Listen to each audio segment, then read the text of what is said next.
Good morning. Yesterday we started with the capital structure and decisions, and for this we were discussing that when it comes to the capital structure decisions, we are having basic three sources of finance and we are having three considerations. And three sources of finance are what? One is equity share capital, another is preference share capital, and third one is debentures or debt. And the three considerations are risk, cost, and control. Now, when it comes to the equity shares, what is the basic characteristics of the equity shares?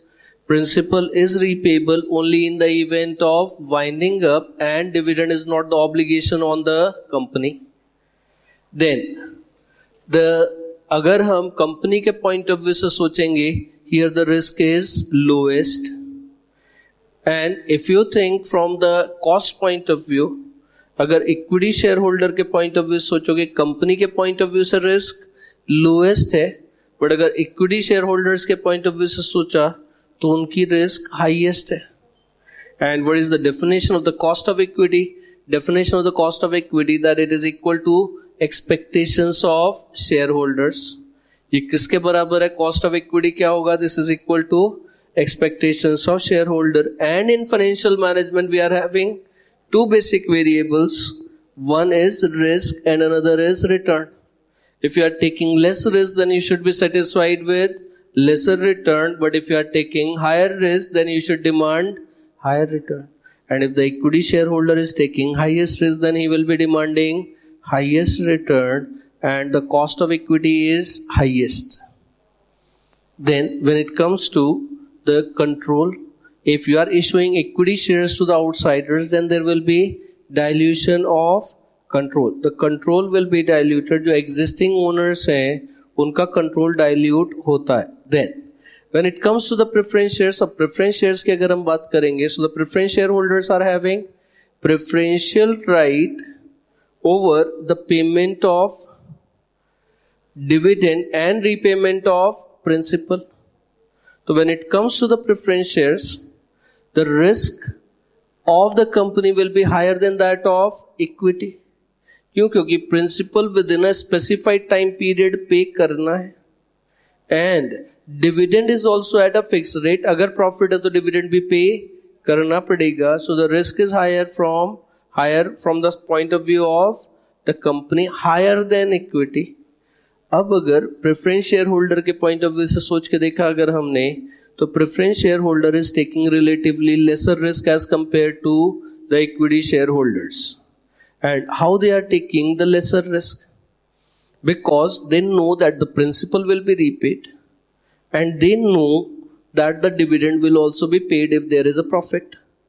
So here if their risk is lower, then they will be expecting lesser return as compared to the equity shareholder.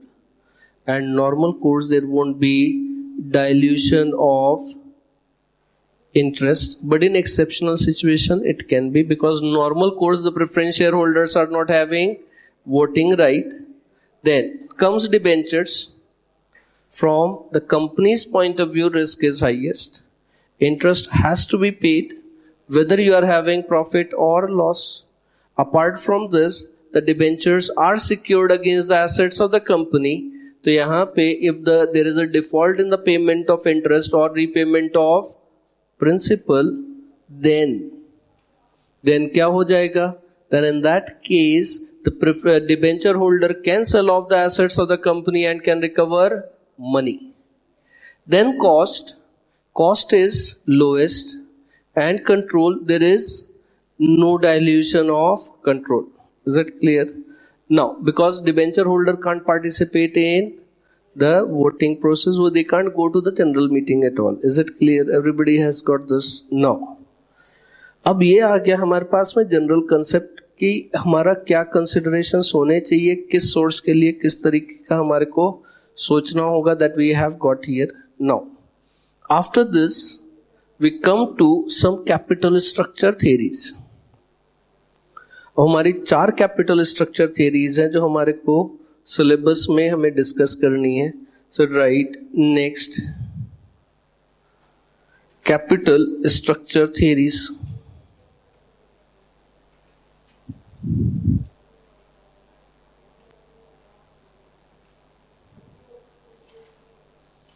capital structure theories. Now, right, there are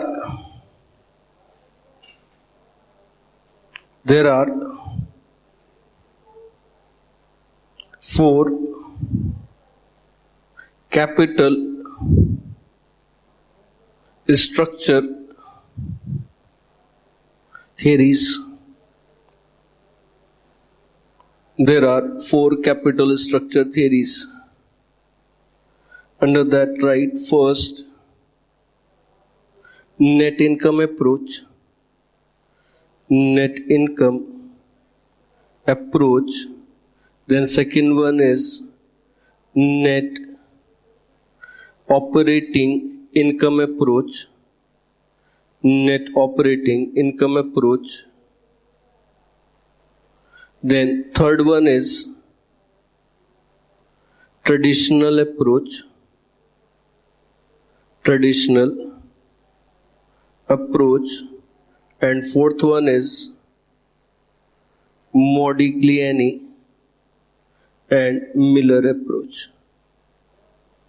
Modigliani and Miller approach. Modigliani and Miller approach.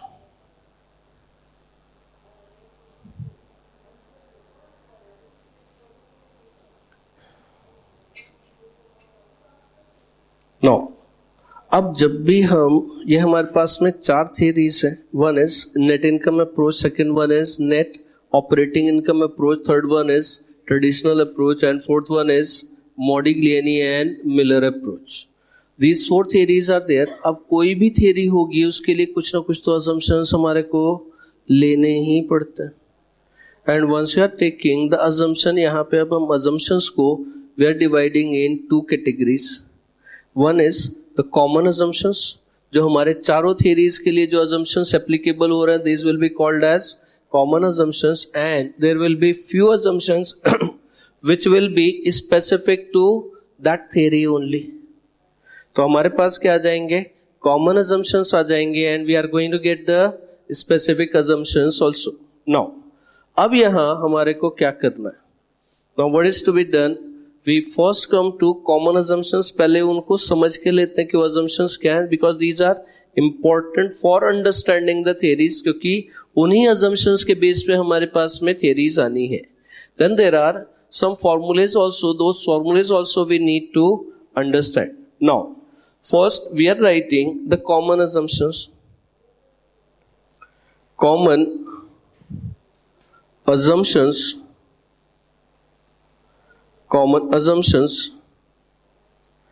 applicable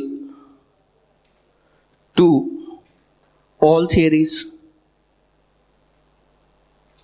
Common assumptions applicable to all theories.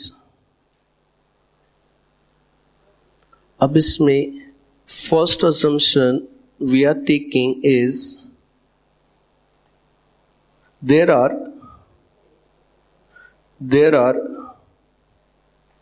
only two type of capital.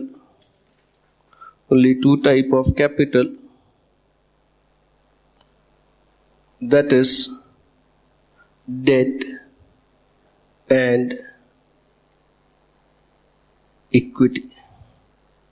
There are only two type of capital, that is debt and equity. Means we are making an assumption that hybrid capital like preference share don't exist.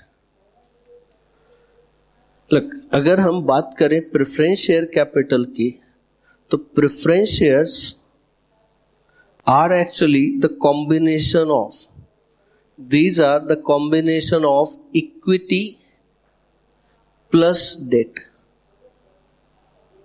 कैसे? Like equity shareholder, you become the member of the company. And what is being distributed is dividend, and that is the appropriation of profit. तो यहाँ पे जब हम बात कर रहे हैं that preference shares, are they having some similarities with equity shares? Yes. You are becoming, even the Companies Act, even if today अगर Companies Act 2013 की बात करेंगे, then the preference share capital is the part of the share capital. You are becoming the member of the company. And then what is similarity with debt? That the rate of preference dividend is fixed. Is it clear? यहाँ पे rate of preference dividend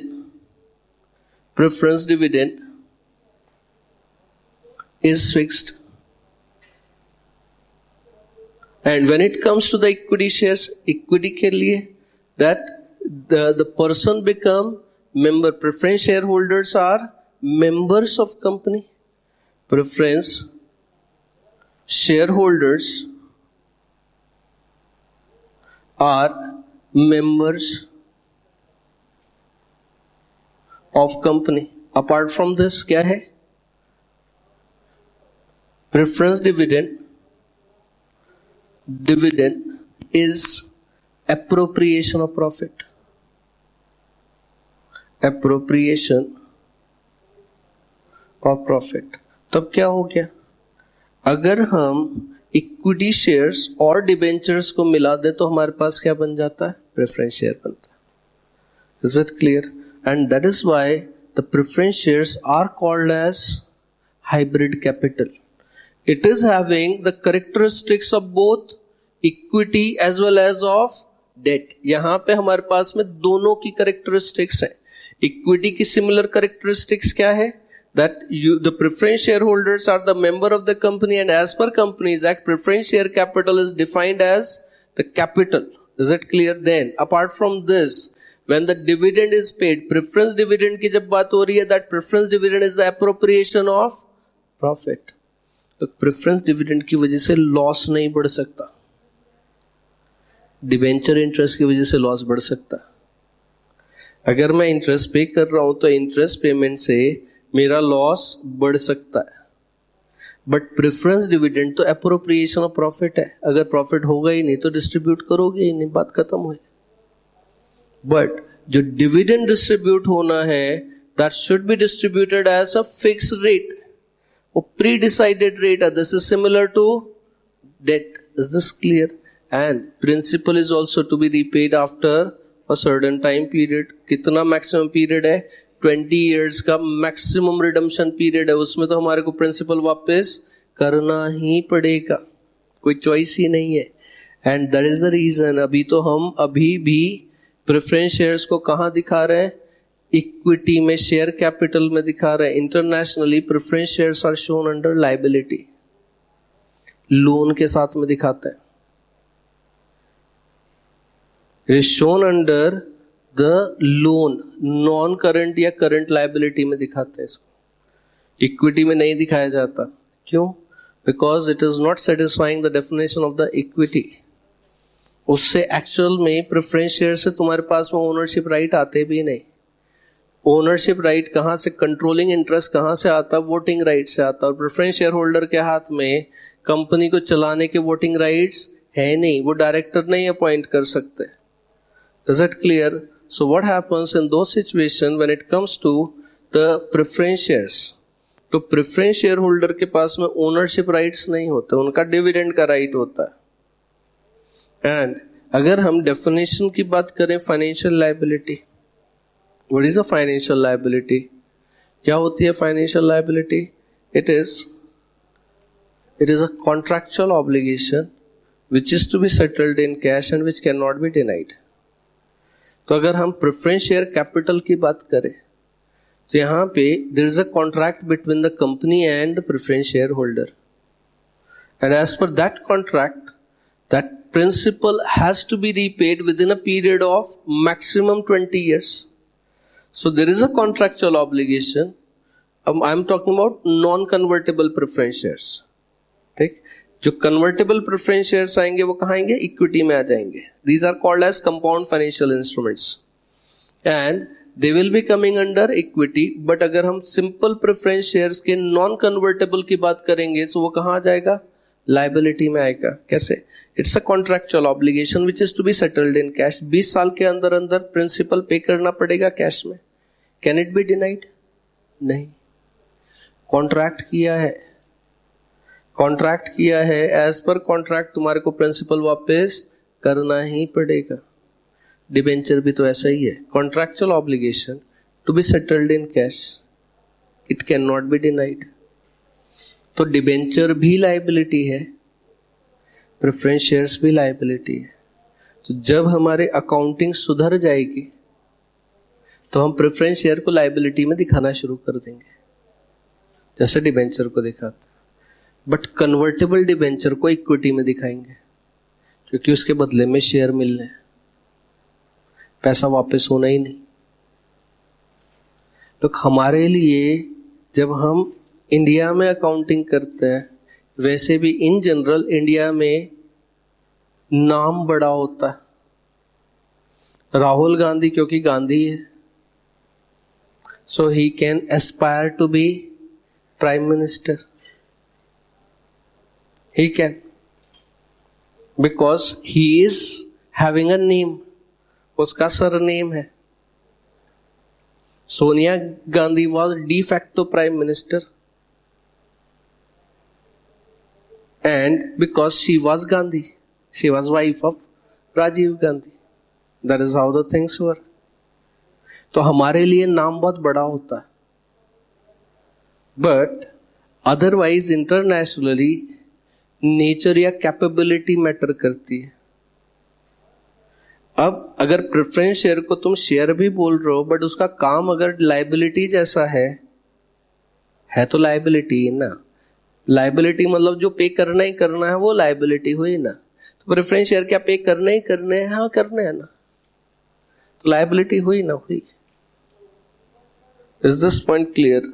तो कहां दिखाना है? Liability में।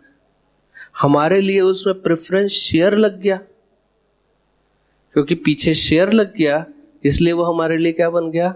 Equity बन गया। Is it clear? तो कैसा है? नाम बड़ा नहीं है, इंटरनेशनली नाम बड़ा नहीं है कि तुम उसको बोलते क्या हो, उस इंस्ट्रूमेंट की बेसिक नेचर क्या है उसके अकॉर्डिंग अकाउंटिंग करोगे। हमारे लिए क्या है कि नाम क्या है? Convertible debenture. क्या बोल रहे हो? डिबेंचर बोल रहे हो, तो कहां आएगा? लायबिलिटी में। बट कन्वर्टेबल डिबेंचर क्या लायबिलिटी है? इट्स अ कॉन्ट्रैक्चुअल ऑब्लिगेशन है। Is it to be settled in cash? नहीं, उसके बदले में इक्विटी शेयर देने। Convertible debenture it will be getting converted into equity shares, तो उसके बदले में कैश देना ही नहीं ना। जब देना ही नहीं तो सोचना ही क्यों ना कि वो लायबिलिटी है। लायबिलिटी अराइज ही नहीं हो रही ना। तुम्हारे को क्या शेयर इश्यू करने के लिए क्या करना पड़ता है? एक एंट्री तो पास करनी पड़ती है, बस बात खत्म। और वो पैसा कभी वापस करना है? नहीं करना।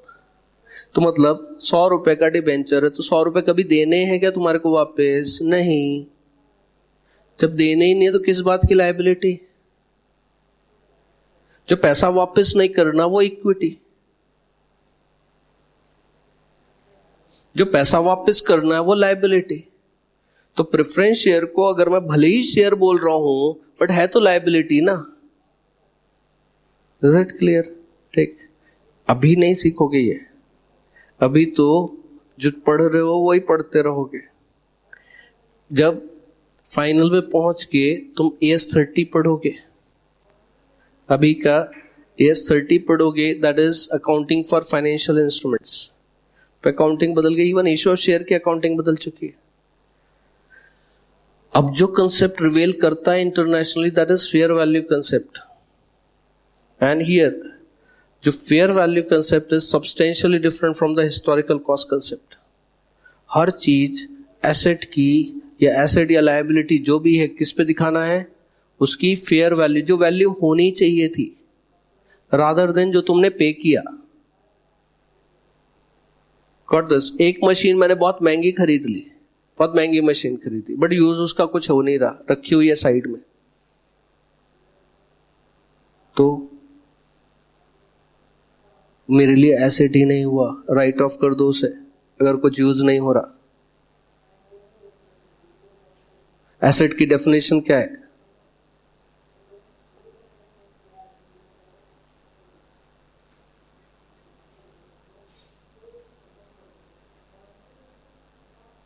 एसेट की डेफिनेशन, कुछ गलत क्वेश्चन पूछ लिया। एसेट, लायबिलिटी, इनकम, एक्सपेंसेस, ये तो पढ़ते ही आ रहा जब से अकाउंट्स पढ़ना शुरू करा। एंड ये जरूरी नहीं है लोग सीए बन जाते हैं पर एसेट लायबिलिटी की डेफिनेशन नहीं मालूम होती। थोड़ी टाइम पहले मेरा ही स्टूडेंट था, फाइनल क्लियर हुआ, उसके बाद इंटरव्यू के लिए गया, वहां से उससे पूछा एसेट की डेफिनेशन बताओ। वो एसेट गिनाने लगा, ये टेबल एसेट है, ये फैन एसेट है, ये एसी एसेट है। मैंने पूछा डेफिनेशन बताओ, आई नहीं डेफिनेशन, इधर उधर घुमाता रहा। जब तुम इधर उधर का बताने शुरू करोगे तो सामने वाला तुम्हारे को फिर इंटरव्यू में तो फिर उसके बाद वो खींचना शुरू कर देता। एंड इंटरव्यू खत्म हो गया, नहीं हुआ सिलेक्शन। छोटी छोटी चीजें। एसेट क्या है? कंपनी हैज राइट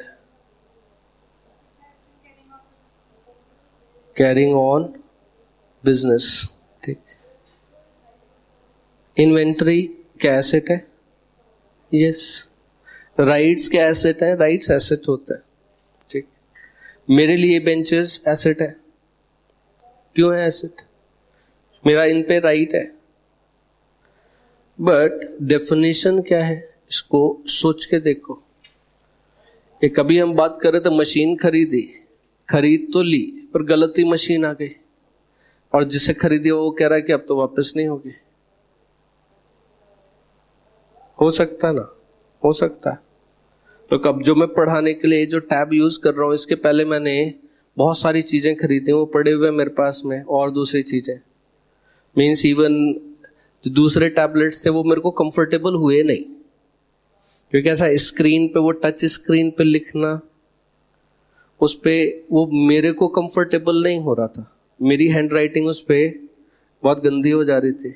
मैंने कम से कम 1.5 लाख रुपए खर्च किया है इसके पहले। ये तो बहुत सस्ता है बट मेरे लिए कंफर्टेबल है। मैं पेपर पे लिख रहा हूं एंड तो मेरे को कैसा है, वही पेपर पे लिखने वाला फील है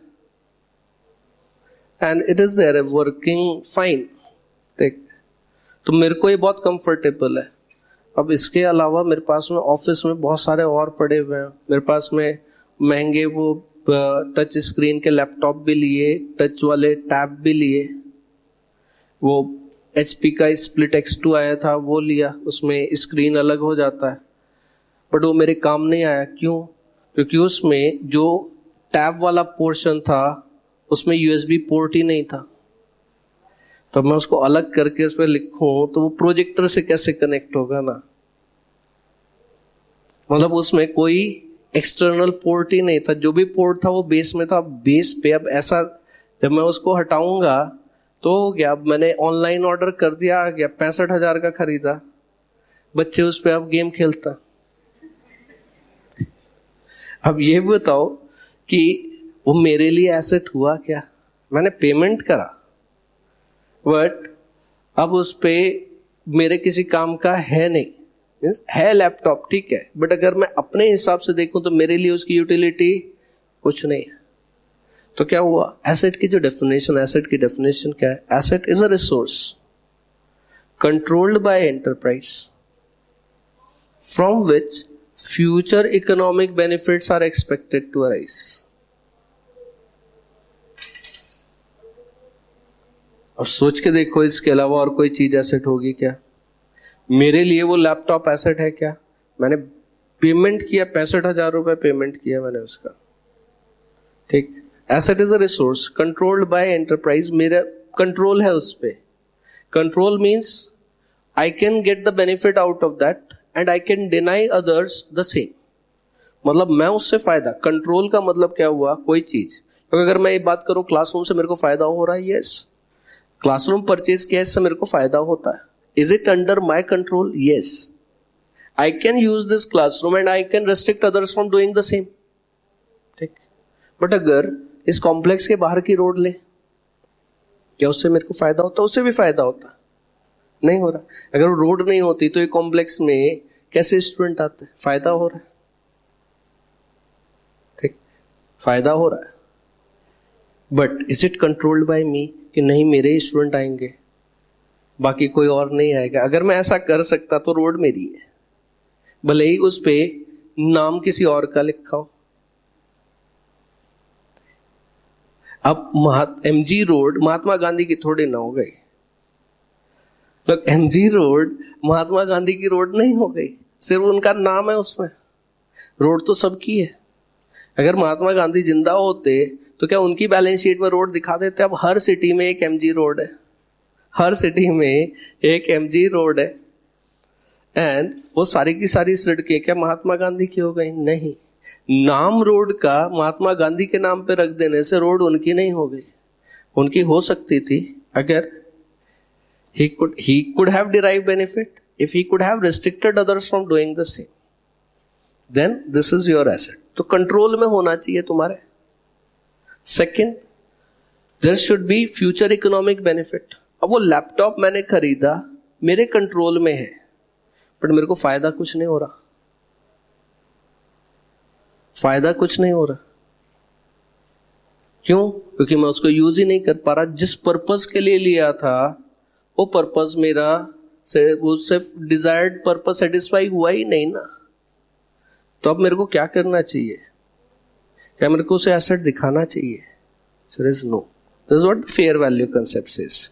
हिस्टोरिकल कॉस्ट कंसेप्ट 65,000 दे दिए, बुक्स में 65,000 लिख दो, उसमें डेप्रिसिएशन चार्ज करते रहो, बात खत्म।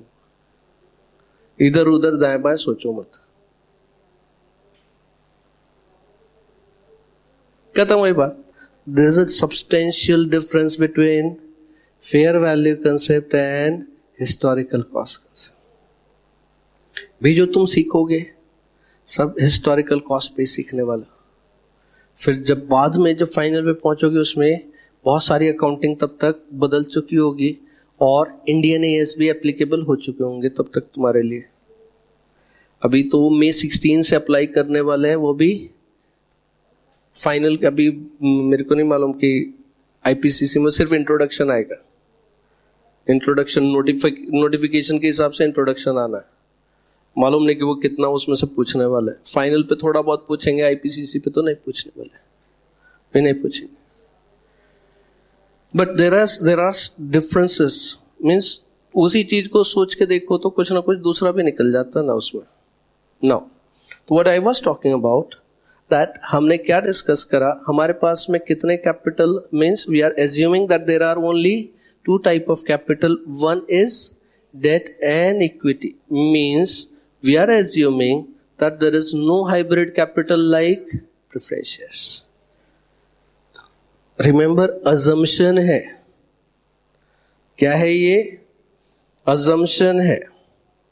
हमने कंपनीज एक्ट बदल नहीं डाला, कंपनीज एक्ट वैसा ही है, अभी भी कंपनी प्रेफरेंस शेयर्स इशू कर रही हैं, इट इज देयर, बट हम एज्यूम कर रहे हैं कि नहीं है। Got this then, right?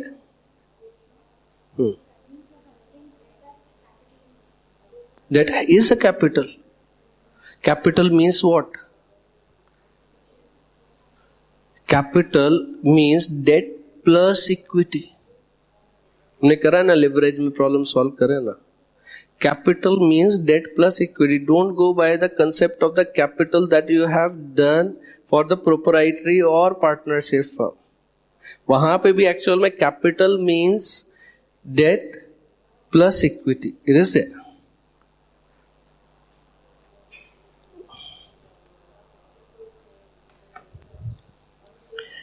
Now अब यहां जब हम बात कर रहे हैं कैपिटल, अगर ये सोच के देखो कि अब कैसा हो रहा है।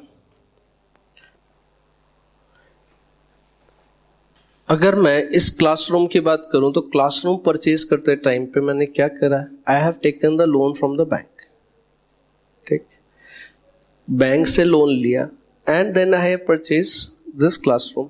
मेरा खुद का भी ओन कंट्रीब्यूशन है, जो मेरा कंट्रीब्यूशन है वो क्या हो गया? इक्विटी हो गया, और जो बैंक से लिया वो डेट हो गया, ठीक।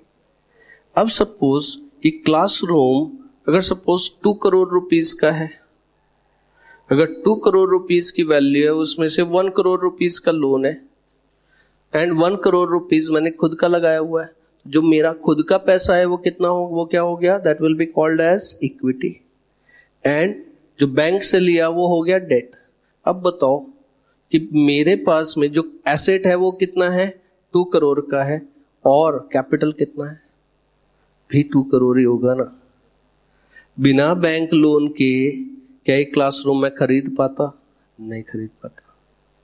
तो क्या हुआ, लोन जो हमारा कैपिटल हो गया, एक खुद का कैपिटल हो गया और एक एक्सटर्नल कैपिटल हो गया। कंपनी का अपना तो कुछ भी पैसा होता ही नहीं ना। अगर मैं तो एज ए इंडिविजुअल बात कर रहा था, कंपनी का सोचो, company is also a person, it is artificial person. Share holder and company are not the same person. Company can do the contract with its share holder, कर सकती है contract. Proprietary concern अपने proprietor से contract नहीं कर सकती, but company can enter into contract with its share holder.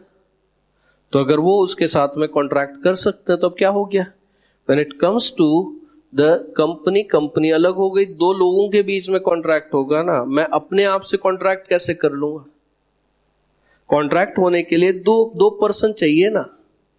अगर मैं चाहूं मैं अपने से ही कॉन्ट्रैक्ट कर लूं, कर सकता, नहीं कर सकता, इट्स नॉट पॉसिबल। यहां पे जब हम बात कर रहे हैं that when it comes to the company, तो कंपनी के अपना पैसा कहां है ना। एक तो उसे शेयर होल्डर ने पैसा दिया, that is called as equity. दूसरा कहां से आया, प्रोवाइडर्स ऑफ डेट ने दिया पैसा, that is called as debt. So equity plus debt, this is the total capital you are having. Is it clear? Everybody has got this. So equity plus debt, this is the capital you have got. और यही हमारा total capital हो गया। जब हम capital की बात कर रहे हैं वहां पे हमेशा लॉन्ग टर्म डेट रहने वाले हैं, हमेशा रहेगा। तो कैपिटल हमारे को वो नहीं सोचना जो हमने अकाउंटिंग के टाइम पे कैपिटल पढ़ा। वो कैपिटल तो ओनर्स कैपिटल है, बट बिजनेस के टोटल कैपिटल की बात करोगे उसमें इक्विटी भी है और डेट भी है। हम प्रॉब्लम सॉल्व कर चुके हैं, 2 प्रॉब्लम में हमने भी कैपिटल एम्प्लॉयड निकाला था, ठीक है। देन अब next is firm is having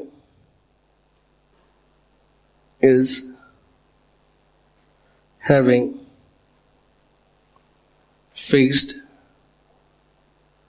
investment policy, that is total capital employed is constant. That is total capital employed is constant.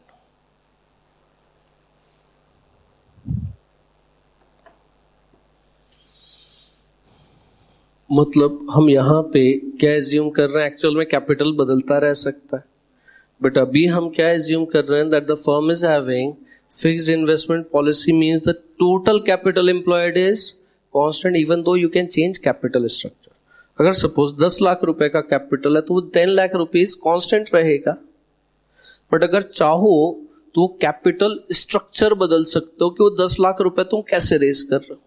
पूरा का पूरा 10 लाख रुपीज इक्विटी से रेज कर सकते हो, 5 लाख डेट से हो सकता है, 5 लाख इक्विटी से हो सकता है, 6 लाख इक्विटी से हो सकता है, 4 लाख डेट से हो सकता है, बट टोटल कितना रहेगा, 10 लाख रहेगा। एंड क्या लिख रहे हैं हम, ये अजम्पशंस लिख रहे हैं, दीज आर अजम्पशंस। हम ऐसा एज्यूम कर रहे हैं कि ऐसा है, आई एम नॉट सेइंग कि हमेशा ऐसा ही रहता है, ठीक। ये हम एज्यूम कर रहे हैं क्योंकि इन अजम्पशन के बिना थ्योरी प्रूव नहीं हो पाएंगे।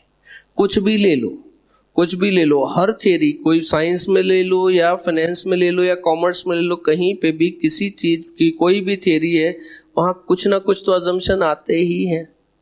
बिना अजम्पशन के तो कोई थ्योरी नहीं होती। इवन आइंस्टीन की थ्योरी में भी अजम्पशंस है कि ऐसा होगा तो ऐसा है।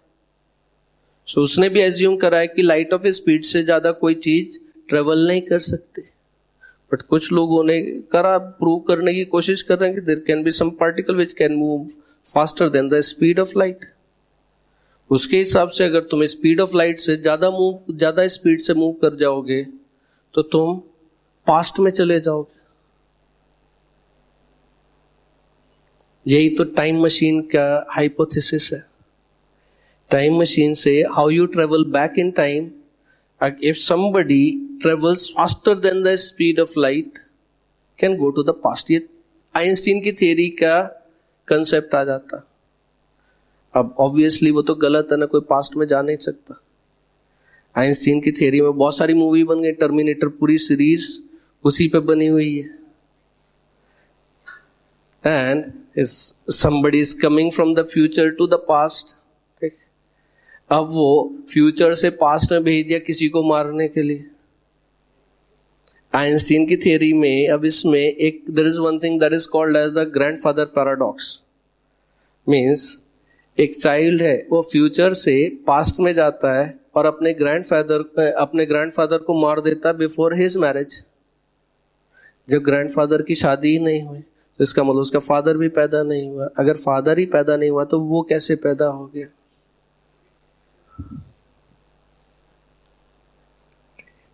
तो क्या ये हो सकता है? नहीं. ये अजम्पशन के फ्लॉ है. Is it clear? ये क्या है? सब अजम्पशंस के फ्लॉ है. यहां पे भी लोग, आइंस्टीन को नोबेल प्राइज मिला, जिन्होंने थियरी दी उनको नहीं मिला.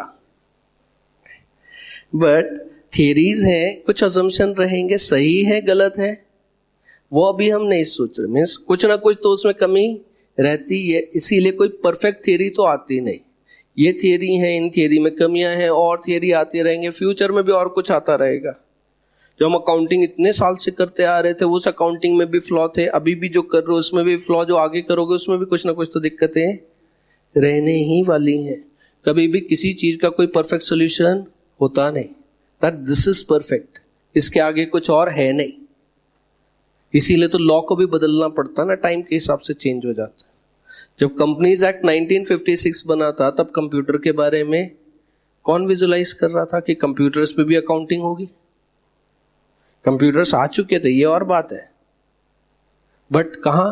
सिर्फ साइंटिफिक रिसर्च में यूज होते थे, और वो भी हिंदुस्तान में तो थे ही नहीं. इंडिया में तो कंप्यूटर्स आए 80s में, जब Rajiv Gandhi became prime minister. उसके बाद तो कंप्यूटर्स इधर आने शुरू हुए. एंड आज की डेट में India is the software hub. But उसके पहले कंप्यूटर्स ही नहीं थे, तो कौन कंप्यूटराइज्ड अकाउंटिंग की बात कर रहा था? कोई भी नहीं. तो कंपनीज एक्ट 1956 में बुक्स ऑफ अकाउंट मतलब मैनुअल बुक्स ऑफ अकाउंट्स. तो इसलिए कंपनीज एक्ट 2013 में उसको चेंज करना पड़ा ना. यहां पे अब आ गया कि books of account can be maintain in electronic form also. तो पुराने कंपनीज एक्ट के हिसाब से तो अगर कंपनी कंप्यूटर पे अगर अकाउंट्स मेंटेन करती और उसका प्रिंट आउट नहीं लेती तो इसका मतलब उसने बुक्स ऑफ अकाउंट मेंटेन ही नहीं करे. हो गया ना. अब कौन विजुलाइज कर रहा था ना 1956 में जब कंपनीज एक्ट बन रहा है, तब कौन विजुलाइज कर रहा है कि कंप्यूटर पे अकाउंटिंग हो रही होगी? ये सोचो, आईफोन के आने के पहले, अभी बहुत टाइम पीछे जाने दो, आईफोन के आने के पहले टच स्क्रीन, एक्चुअल में टच स्क्रीन्स आ चुकी थी, बट लोग यूज नहीं कर रहे थे ना. उसके पहले कौन नोकिया के बटन वाले फोन यूज करते थे? तुम दिमाग में इमेजिन कर सकते हो कि बाद में जिस टाइम पे 2005-06 में आया मेरे ख्याल में आईफोन, उसके पहले टच स्क्रीन मोबाइल फोन के बारे में कोई विजुलाइज कर रहा था? नहीं. आईफोन आया, दुनिया बदल गई, नोकिया कंपनी बंद हो गई.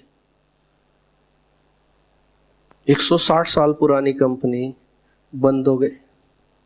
160 साल से मोबाइल नहीं बना रहे थे, कुछ और बनाते थे, बट बाद में उनका जो मेन बिजनेस था, मेन बिजनेस दुनिया की नंबर 1 कंपनी थी मोबाइल में, खत्म हो गई क्योंकि वो टेक्नोलॉजी अडेप्ट नहीं कर पाए. एंड एक टाइम था मोबाइल मतलब नोकिया, एंड खत्म हो गई. ब्लैकबेरी कंपनी ऑलमोस्ट बंद होने के कगार पे है. नहीं तो एक टाइम था स्मार्टफोन मींस ब्लैकबेरी. दुनिया के सबसे अच्छे स्मार्टफोन उसी कंपनी के थे. Almost on the verge of collapse है, तो उस कंपनी के डेट नहीं है, इसलिए सरवाइव कर रही है. एंड व्हाट्सएप आने के पहले सबसे बढ़िया मैसेंजर सर्विस होती थी BBM, ब्लैकबेरी मैसेंजर. लोग 300 रुपए महीना पे करते थे. Even I was paying. BBM use कर रहा था, I was having blackberry phone, तो उनका जो ब्लैकबेरी प्लान आता था 300 पर मंथ का आता था, लोग पे कर रहे थे, आई वॉज ऑल्सो पे, बिकॉज उस टाइम फ्री का व्हाट्सएप नहीं था।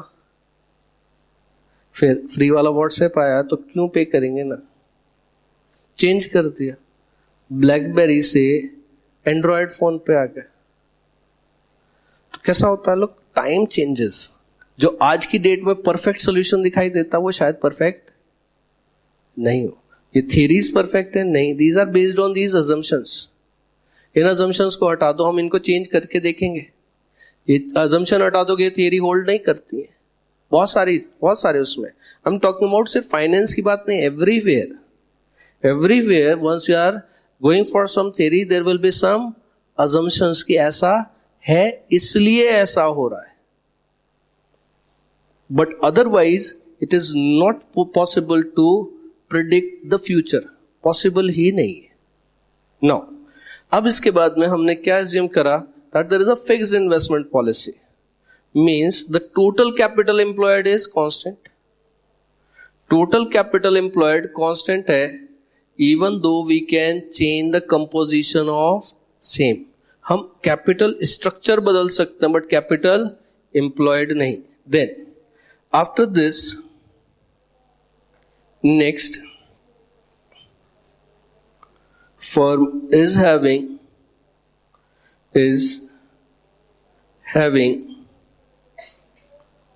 positive net income. Firm is having positive net income. Net income means earnings available to equity shareholder. लोग अगर प्रॉफिट होंगे तो लॉस भी हो सकता है ना। लोग लीगली जहां भी टर्म प्रॉफिट यूज करा गया है, एक there is one act Hindustan में, मेरे ख्याल में दुनिया के सबसे ज्यादा लॉ हिंदुस्तान में ही बने होंगे, और सबसे कम लॉ फॉलो करने वाले लोग भी शायद यही होंगे। सबसे ज्यादा कानून बने हुए, हर चीज के लिए कानून है, एंड उसका इम्प्लीमेंटेशन नहीं होता। तो ऐसे एक जनरल क्लॉजेज एक्ट है, मीन्स जिसमें जनरल टर्म उन्होंने एक्सप्लेन करी हुई है, वहां पे उन्होंने एक्सप्लेन करा हुआ है whenever the term used is profit, profit always include loss. ठीक, similarly whenever the law is using the word he always include she. मतलब कैसा, ज्यादातर लॉज में क्या लिखा हुआ है कि अब सपोज मर्डर किया तो वहां पे नॉर्मली जो लॉज बने हुए हैं, इफ ही मर्डर समबडी तो उसके लिए उसको लाइफ इम्प्रिजनमेंट, डेथ, ये सब हो सकता है। तो इसका मतलब अगर ही मर्डर्स है तो किसी लड़की ने मर्डर कर दिया तो इसका मतलब उसको सजा नहीं होगी। It is not this way. Look, अगर सलमान खान ने एक्सीडेंट कर दिया तो उसको 5 साल की जेल होगी, बट उसकी जगह अगर किसी और ने मर्डर, किसी हीरोइन ने वो एक्सीडेंट कर दिया होता तो उसको नहीं होगे, क्योंकि वर्ड लिखा हुआ है ही नहीं। As per law, whenever the word used is he, that always include she, but actually the she includes he.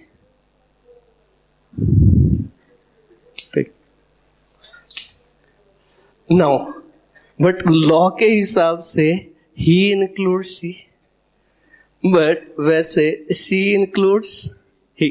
Now, अब यहां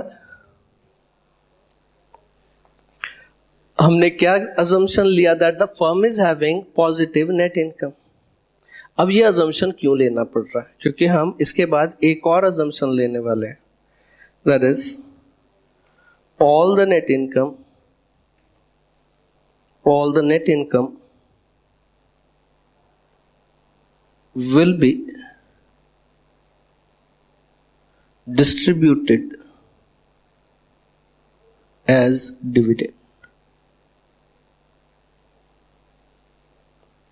All the net income will be distributed as dividend. अब जब हम बात कर रहे हैं लिमिटेड लायबिलिटी कंपनीज की, तो लिमिटेड लायबिलिटी कंपनीज के केस में क्या है कि that profit can be distributed to the share holders but the loss can not be recovered from the share holder. ठीक, लॉस शेयर होल्डर से रिकवर नहीं किया जा सकता क्योंकि शेयर होल्डर की लायबिलिटी लिमिटेड है। His liability is only to the extent of the paid up capital. अगर 10 रुपए का शेयर है और उसने 10 रुपीज पे कर दिए तो उसकी लायबिलिटी खत्म हो गई। उसके बाद में अगर कंपनी का लॉस भी हो जाए, कुछ भी हो जाए, शेयर होल्डर से वो पैसा नहीं मांगा जा सकता। किंगफिशर एयरलाइंस के केस में अब कंपनी का लगभग 7,000 करोड़ रुपए का बैंक का बकाया बाकी है, लोन बाकी है। अब क्या वो पैसा, अगर मैं शेयर होल्डर हूं तो बैंक क्या मेरे से आके वो पैसे मांग सकती है? नहीं। मैंने क्या करा, 10 रुपए का शेयर था, 10 रुपए मेरा पेमेंट हो गया, बात खत्म हो गई, मेरी लायबिलिटी इसके बाद में नहीं है। क्या विजय माल्या से मांग सकती है? नहीं, एज ए शेयर होल्डर नहीं। But as a MD of the company उसकी लायबिलिटी हो सकती थी, provided it is proven that he has done some fraud और मिसडीड्स, जो प्रूव होगा नहीं। प्रूव तो आखिर में गवर्नमेंट को ही करना ना। एंड एक्चुअल में position was that some loans were taken जो शायद तो भी बैंक को देने नहीं चाहिए थे किसी भी कीमत पे। लोग ऑलरेडी कंपनी लॉस में चल रही है, पोजीशन खराब है, ऊपर से तुम 1,000-2,000 करोड़ के लोन और दे डालो, तो इसका मतलब कहीं ना कहीं तो कुछ गड़बड़ होगा ना। इफ दैट इज प्रूव्ड तो बैंक मैनेजर भी वो अंदर जाएगा और इधर भी लायबिलिटी आएगी। But otherwise as a share holder उसकी कोई लायबिलिटी नहीं। भले ही मेरे पास में 100% शेयर है कंपनी के, बट मेरी liability as a share holder नहीं है। बट अगर मैं डायरेक्टर भी हूं कंपनी का तो मेरी रिस्पॉन्सिबिलिटी एज ए डायरेक्टर हो सकती है, as a executive of the company हो सकती है, but not as a share holder. तो यहां क्या हुआ, शेयर होल्डर से लॉस रिकवर नहीं किया जा सकता। अगर शेयर होल्डर से लॉस नहीं रिकवर करा जा सकता तो यहां पे हम तो एज्यूम कर रहे हैं that all the net income will be distributed as dividend. तो प्रॉफिट है वो डिस्ट्रीब्यूट हो जाएंगे, बट लॉस कैसे डिस्ट्रीब्यूट करोगे? लॉस तो डिस्ट्रीब्यूट किया ही नहीं जा सकता, मतलब लॉस उससे रिकवर नहीं किया जा सकता। तो हमारे को यहां एज्यूम करना ही पड़ेगा that the firm is having positive net income, मतलब लॉसेस नहीं है। जैसे ही तुमने एज्यूम कर लिया कि लॉसेस हैं, ये सारी की सारी थियरी फेल कर देंगे। जो हम इसमें कैलकुलेशन करके निकालेंगे वो वैल्यूज आएंगी ही नहीं। देन हमने अजम्पशन क्या लिया है, अजम्पशन लिया that the firm is having positive net income, and then we are making one assumption that all the net income is distributed as dividend. Practically ना तो थर्ड assumption है ना फोर्थ assumption है। Law में we are having transfer to reserve requirement. The company is distributing the dividend beyond a certain percentage, then it will have to transfer some amount to reserves. ये law में लिखा है। तो 100% dividend distribute कर ही नहीं सकती थी कंपनी, बट हम फिर भी एज्यूम कर रहे हैं that all the net income will be distributed as dividend. Is it clear? Then इसके बाद में we are assuming there are no taxes, there are no taxes. Now, this assumption, whether it also holds practically, no. Look, almost every country is having the taxes in one form or other form. Even जो tax haven countries हैं वहां भी कहीं ना कहीं directly, indirectly तो tax लोगे ही ना। तो otherwise, how you will be maintaining the administration? हमारे को सरकार चलानी है, रोड बनानी है, पुलिस, मिलिट्री, ये सारी की सारी चीजों के लिए पैसा लग रहा है ना। पैसा कहां से आएगा? टैक्सेस कहीं ना कहीं से तो कलेक्ट करने ही पड़ेंगे ना। If you are not having the money then how you do this?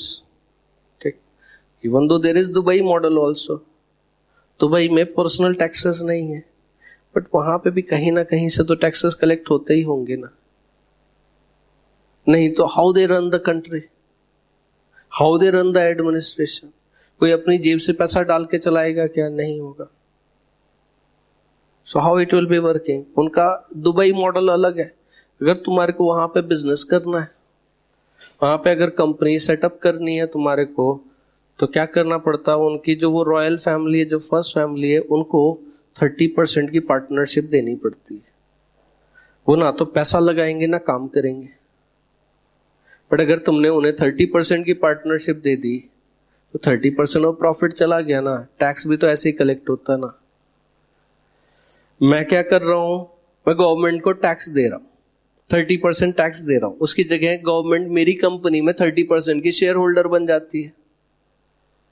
अब अगर 30% की शेयर होल्डर बन गई तो क्या हो गया? ऑटोमेटिकली 30% उधर चला गया ना। तो तुमने टैक्स के नाम से नहीं लिया, बट आखिर तुम्हारी जेब में पैसे गए ना। Is it clear? So that is how they are working. कहीं ना कहीं से तो पैसा निकालेंगे ही ना। And these theories were criticized a lot for assuming that there are no taxes when there is a fact of the life is that there are taxes. Taxes hai. And look, I think I forgot the name, said that there are two facts of the life. One is, I think Oscar Wilde or somebody else, Benjamin Franklin, he said there are two truths of the life. One is tax and another is death. Means कुछ भी हो, कहीं ना कहीं किसी ना किसी form में तो टैक्स होगा ही। डायरेक्टली पे कर रहे होगे या इनडायरेक्टली पे कर रहे होगे, ऐसा हो ही नहीं सकता कि टैक्सेस नहीं। ठीक, हिंदुस्तान में भी तो 50% से एक्चुअल में 90% जनता टैक्स थोड़ी ना पे करती है, टैक्स नहीं पे करते, बट इनडायरेक्टली तो हर कोई पे कर रहा है। इनडायरेक्ट टैक्सेस पे कर रहे हो। जब भी तुम कोई सामान खरीदने जा रहे हो तो टैक्सेस पे कर रहे हो। एक्चुअल में इंडिया में जो डायरेक्ट टैक्स का बेस है वो बहुत छोटा है। जो इनकम टैक्स पे करने वाले लोग हैं वो एक्चुअल में रिलेटिवली कम है। इसलिए गवर्नमेंट को क्या करना पड़ता है? इनडायरेक्ट टैक्स इंपोज करने पड़ता है। कहीं से तो पैसा कलेक्ट करेंगे ना। जो डेली वेज लेबरर है वो भी पे कर रहा है। कैसे? कुछ भी सामान खरीदने जा रहा है उस पर वैट दे रहा है, सर्विस टैक्स दे रहा है, गवर्नमेंट की जेब में तो पैसा जा रहा है ना। पेट्रोल, डीजल, केरोसिन कुछ भी खरीद रहे हो उस पर टैक्स दे रहे हो ना।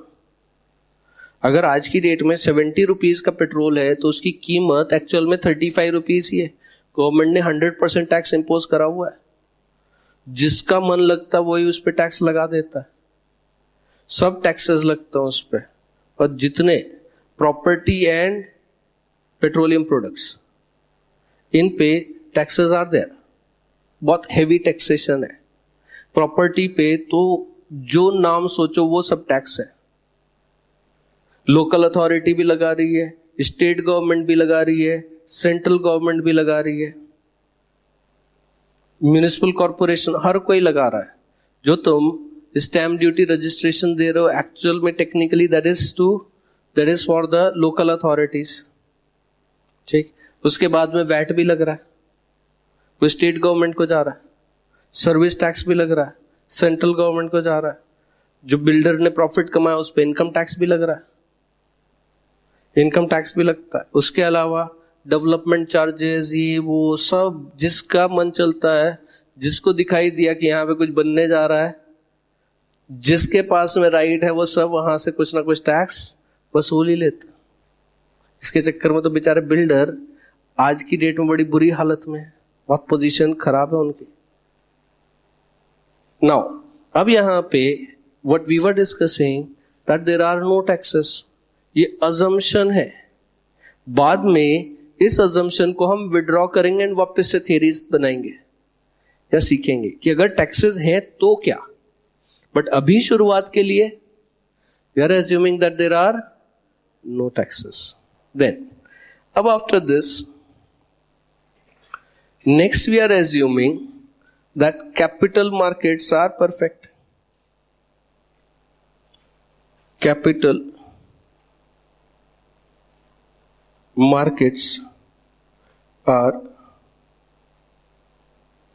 perfect. Capital markets are perfect.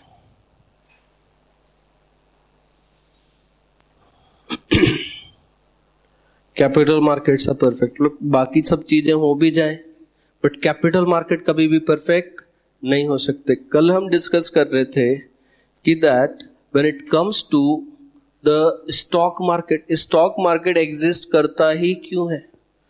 Stock market क्यों एग्जिस्ट कर रहा है? Because of the difference of opinion of the buyer and seller. Buyer thinks that the share is cheap, seller thinks that it is costly. जो buyer है वो क्या सोच रहा है? शेयर सस्ता, प्राइस बढ़ेगा फ्यूचर में, इसीलिए तो खरीद रहा है ना, नुकसान करने के लिए थोड़ी ना खरीद रहा है. बट सेलर अब बेच रहा है, अगर प्राइस बढ़ने वाला है तो बेच क्यों रहा है? बस उसका ओपिनियन डिफरेंट है. वो क्या सोचता है? That the share is costly और इसका फ्यूचर में भाव गिरने वाला है. ठीक. नाउ अब जब हम कैपिटल मार्केट्स की बात कर रहे हैं, अगर कैपिटल मार्केट्स परफेक्ट हो जाए देन तो इसका मतलब एक चीज है कि स्टॉक मार्केट को कभी भी 100% प्रिडिक्ट नहीं किया जा सकता. There is one theory in the portfolio management that is called as random walk theory. Random walk theory क्या बोलती है? That stock market behaves like a drunken man walking in a dark street. कि एक आदमी P के क्या कर रहा है? डार्क स्ट्रीट में ही इज वॉकिंग. उसको मालूम नहीं वो आगे चलेगा, पीछे चलेगा कि वो उधर ही गिर पड़ेगा. Same way the stock market behaves. हम बोल नहीं सकते यहां से मार्केट राइज करेगा ही कि फॉल करेगा या उधर ही रहेगा. ऐसे ही similarly the drunken man walking in a dark street, उसको मालूम नहीं किधर जाना है, आगे भी जा सकता, पीछे भी जा सकता, हो सकता उधर ही नाली में पड़ा हो. पॉसिबल है, कुछ भी हो सकता है. सो यहां पे स्टॉक मार्केट को प्रिडिक्ट करना इम्पॉसिबल है. एंड अगर मार्केट परफेक्ट होगा तो उसको प्रिडिक्ट करने की कोई ना कोई थियरी आएगी. बट स्टॉक मार्केट को प्रिडिक्ट करने की ना तो इसके पहले थियरी आई, ना फ्यूचर में कोई थियरी आने वाली है जो 100% प्रेडिक्ट. बहुत सारी थियरीज तो बहुत सारी हैं बट 100% एक्यूरेसी से कोई भी मार्केट को प्रेडिक्ट नहीं कर सकता. स्टॉक मार्केट का इंडियन सिनेरियो लो, एक दिन का टर्नओवर लगभग 5 to 6 लाख करोड़ रुपीस होता है. डेली टर्नओवर, एक दिन में जो स्टॉक मार्केट में टर्नओवर हो रहा है वो लगभग 5 लाख to 6 लाख करोड़ रुपीस का टर्नओवर हो रहा है, और भी ज्यादा भी हो जाता है. ये सोचो मेरे को एक दिन के लिए पता चल जाए मार्केट कैसा चलेगा. क्या मार्केट का मैं 1% नहीं कमा सकता? जेब में पैसे होने चाहिए, सिर्फ एक दिन के लिए मालूम पड़ जाए मेरे को दोबारा लाइफ में काम करने की जरूरत नहीं पड़ेगी, शायद कुछ जनरेशन तक काम करने की जरूरत नहीं पड़े. कैसे? अगर 1%, अगर मैं मार्केट का 1% तो प्रॉफिट कमाया जा सकता है ना. 5 लाख करोड़ का 1% लिया, 5000 करोड़ रुपीस एक दिन. टैक्स कितना लगेगा? शॉर्ट टर्म कैपिटल गेन का 10%. 10% दिया 500 करोड़. सरचार्ज, एजुकेशन से सब लगाओ, चलो 1000 करोड़ लेके जाओ मेरे से. ठीक, मोदी प्राइम मिनिस्टर है, शायद कुछ काम करेगा. ठीक, 1000 करोड़ लेके जाओ, 4000 करोड़ रुपए तो है मेरे पास में. उतना पैसा अगर मैं बैंक में डाल दूं, कितना इंटरेस्ट आएगा? महीने का 300, 1% अगर लगाओगे तो कितना हो गया? 4000 का 400 करोड़ हो गया. 0.75 लगाओ, चलो ठीक, 8% लिया हमने, 0.75% लिया तो महीने का 300 करोड़ रुपए का ब्याज आएगा. उसमें भी टीडीएस काट लो 10%, 250 करोड़ तो आ रहा. किधर खर्च करेंगे? उनको जरूरत पड़ेगी दोबारा कमाने की? नहीं. सिर्फ एक दिन मालूम हो कि मार्केट कैसा चलने वाला है, और जेब में पैसे भी होने चाहिए. हाँ, सिर्फ मालूम होने से कुछ नहीं हो जाता. पैसा लगाने के लिए, कमाने के लिए पैसा होना भी चाहिए ना, ठीक। बट एक दिन के लिए मेरे को पता चल जाए कि मार्केट कैसा चलेगा और मेरी जेब में पैसे हैं, मेरे को दोबारा काम करने की जरूरत नहीं।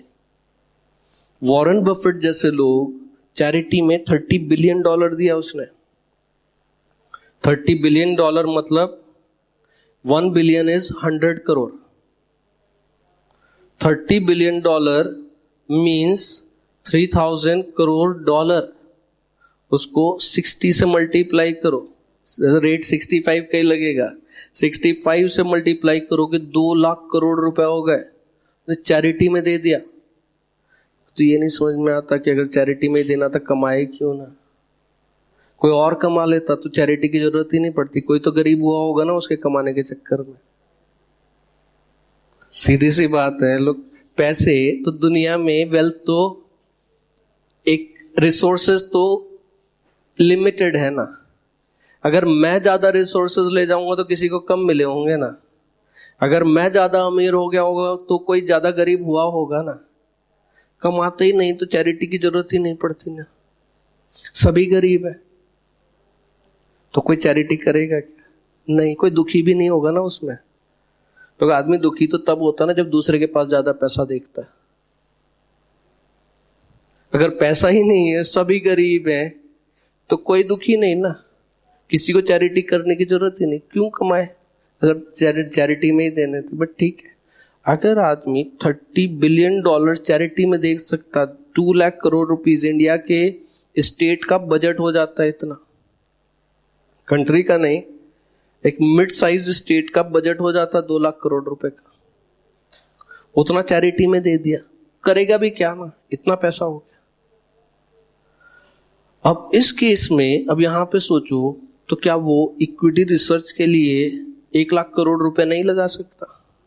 कोई नया फॉर्मूला निकाले जिससे स्टॉक मार्केट को 100% एक्यूरेटली प्रेडिक्ट कर दिया जा सके।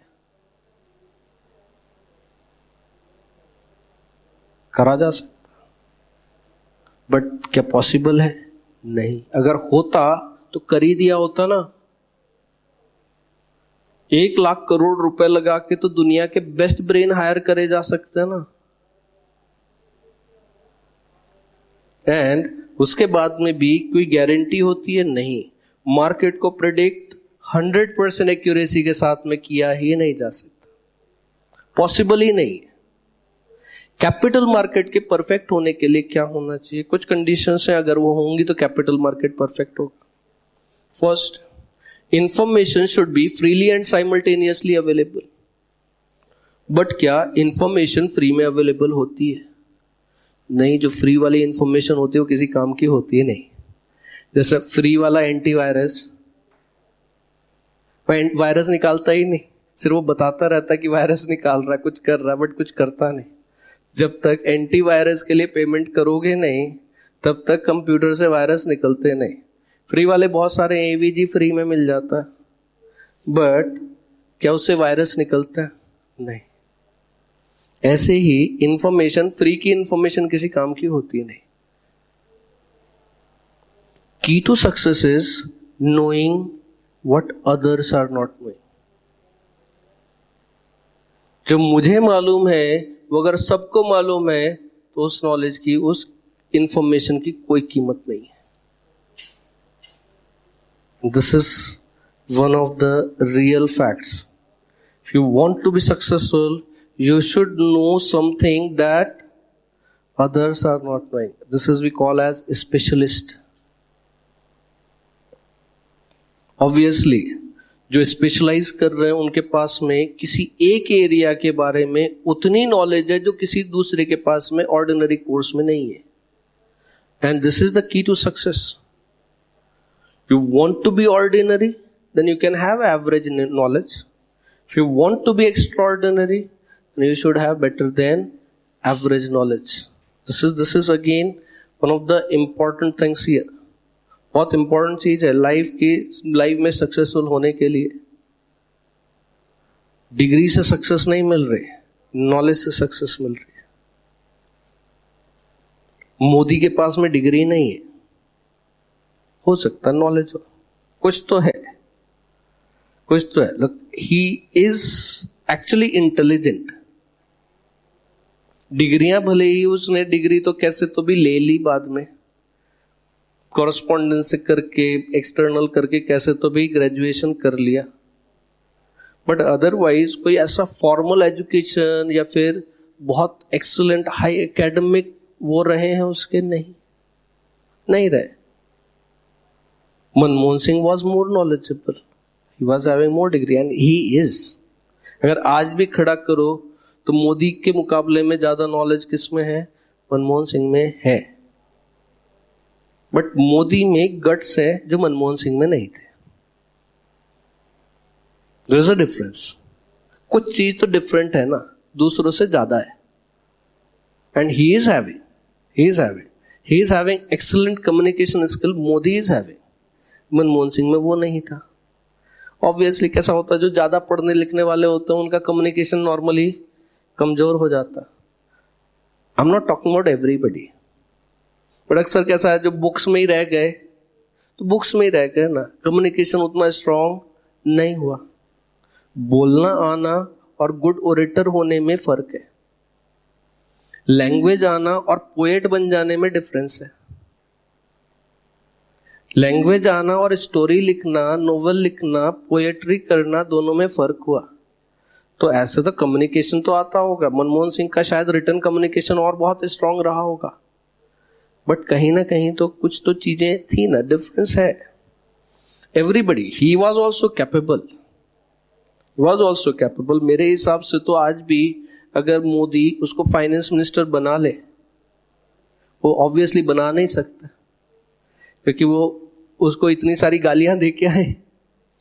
इलेक्शन के टाइम पे इतनी सारी गालियां दी हैं उसको, तो बना नहीं सकते. बट अदरवाइज कंट्री के लिए as a prime minister Modi is good person, but as a finance minister still Manmohan Singh और P Chidambaram. These are the one of the two best persons eligible for that post. जो उनका कमांड है, जो उनका knowledge level है, वो उस एरिया में है. नाउ तो अब यहां पे क्या information should be freely and simultaneously available. Free वाली इंफॉर्मेशन किसी काम की होती है नहीं. तो अगर तुम देखो बिजनेस न्यूज चैनल में जो लोग काम कर रहे हैं उसमें उनको बहुत हाई सैलरी नहीं मिलती. ज्यादातर लोग जो वहां काम कर रहे हैं बिजनेस न्यूज चैनल में, सैलरी बहुत ज्यादा नहीं होती. एक्चुअल में उनको सैलरी की जरूरत भी नहीं होती. Might have heard the name of Udayan Mukherjee. नाम सुना? He is one of the presenters in this CNBC TV18. CNBC का न्यूज रीडर था, प्रेजेंटर था. His net worth is more than 100 crore rupees. Salary कितनी मिलती होगी आजकल तो वो आता भी नहीं है. एंड CNBC जब से शुरू हुआ था तब से उदयन मुखर्जी वहां था.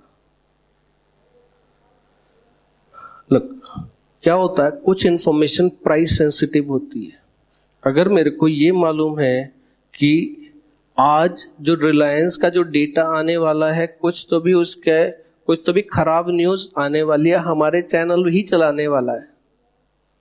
अब जैसे ही ये न्यूज आएगी मार्केट में शेयर के प्राइसेस गिर जाएंगे.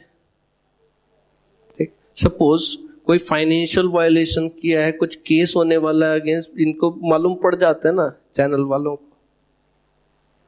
एंड अब ये मेरे को इंफॉर्मेशन पहले से मालूम है कि ऐसा होने वाला, और मेरे को ये मालूम है कि ये न्यूज 12 बजे के लिए शेड्यूल हुई है. अब मैं सुबह 9 बजे कंपनी के शेयर बेच डालता हूं. सपोज अभी 1000 रुपीज का शेयर चल रहा है, और जैसे ही ये न्यूज आएगी market price of the shares will be falling. मैं क्या करता हूं, 1 लाख शेयर बेच डालता हूं. 1 लाख शेयर बेच दिए 1000 रुपीज पे. जैसे ही ये न्यूज आई शेयर का प्राइस गिर के 950 हो गया, वापस खरीद लिए. कितना प्रॉफिट हो गया? 1 शेयर पे 50 रुपए का प्रॉफिट हो गया. 1 लाख शेयर पे 50 लाख रुपए का प्रॉफिट. ऑब्वियसली पैसा कमाने के लिए पैसा होना चाहिए, बट क्या है, ये इंट्राडे में ये शॉर्ट सेल करी जा सकते, बिना शेयर हुए तुम शेयर बेच सकते हो। डे एंड से पहले अगर तुमने खरीद लिए, तुम्हारी नेट पोजीशन 0 है और साथ में प्रॉफिट आ गया। मेरे को ये मालूम है कि कुछ अच्छी खबर आने वाली है मार्केट में रिलेटिंग टू दैट कंपनी, उस कंपनी के शेयर खरीद लो सुबह।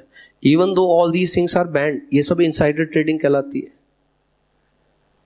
वो अपने नाम पे डीमैट अकाउंट रख भी नहीं सकते फॉर द शेयर्स के लिए एक डीमैट अकाउंट खोलना पड़ता है, एंड अपने नाम पे डीमैट अकाउंट नहीं भी रख सकते, उसमें वो इन्वेस्टमेंट नहीं कर सकते। बहुत हैवी पेनल्टी है, 25 करोड़ रुपीस की मिनिमम पेनल्टी है इनसाइडर ट्रेडिंग की। बट इंडिया में तो बेनामी काम हो जाते हैं ना। मैं अपने नाम पे अकाउंट नहीं खोलता, तुम्हारे नाम पे खोलता हूं और तुम्हारे को बोलता हूं कि जो प्रॉफिट होगा उसका 1% तेरा भी, तो कुछ नहीं करना, घर बैठ सिर्फ अपने डॉक्यूमेंट दे। मैं एक डीमैट अकाउंट खोलता हूं तुम्हारे नाम पे, सारे ट्रांजैक्शन उसमें करता रहता हूं, किसको कैसे पता चलेगा? और तुम क्यों बताओगे? तुम्हारे को तो बिना कुछ करे पैसा मिल रहा है ना, 1% भी मिल रहा है तो बिना कुछ करे मिल रहा है ना, कमा रहा है। उनको एक्चुअल में सैलरी की जरूरत ही नहीं होती। अब ये जो इंफॉर्मेशन थी, ये इंफॉर्मेशन जिसको पहले मिली उसके काम की ना, जब मार्केट में आ गई उसके बाद में किस काम की ना? पैसे तो वो कमा रहा है जिसके पास पहले से इंफॉर्मेशन थी। जब पब्लिक डोमेन में आ गई वो नॉलेज, तो उसके बाद उसकी कीमत खत्म हो गई ना। ठीक, इंफॉर्मेशन क्या फ्रीली अवेलेबल होती है? नहीं, इंफॉर्मेशन के लिए पैसा पे करना पड़ता है। क्या साइमल्टेनियसली अवेलेबल होती है? नहीं होती। कुछ को इंफॉर्मेशन पहले मिल जाती है, कुछ को इंफॉर्मेशन बाद में मिल जाती है। FIIs, foreign institutional investors, they are sitting with so much of money, they actually manage the information. उनके पास में इंफॉर्मेशन, मार्केट में क्या इंफॉर्मेशन देनी है वो तक कंट्रोल करता है। अब रिलायंस के बारे में सोच के देखो, Reliance, Mukesh Ambani is owning network 18, सारे बिजनेस और बड़े बड़े चैनल किधर पे आ रहे हैं? सब नेटवर्क 18 के अंडर में। 18 चैनल है उसमें। CNBC ले लो, IBN ले लो, लोकमत ले लो, ये सब किस में आ रहे हैं? नेटवर्क 18 का पार्ट है। इसीलिए कभी तुमने सुना कि अंबानी के खिलाफ बहुत खराब न्यूज आ रही है? नहीं। उनका PR management is one of the best in India. ना अंबानी के खिलाफ कोई पार्लियामेंट में बोलता, ना स्टेट असेंबली में बोलता, ना न्यूज चैनल्स में बोलता, because they are having one of the best PR managers. And बीच में केजरीवाल थोड़ा बहुत बोलता भी था, वो भी अब चुप हो गया। मैं सोचा कि कोई क्यों नहीं बोलता उसके खिलाफ? Are they doing the things only in the best interest of the country? नहीं, शायद तभी वो ऐसे बहुत सारे काम करते हैं, शायद तभी वो बेस्ट इंटरेस्ट में नहीं हो। जो सब केजरीवाल बोल रहा था वो सब चीजें एक्चुअल में सही थी। Might be directly, indirectly cheating the country. But anybody talks against them? नहीं. Because they control the source of information. They're controlling the source of information.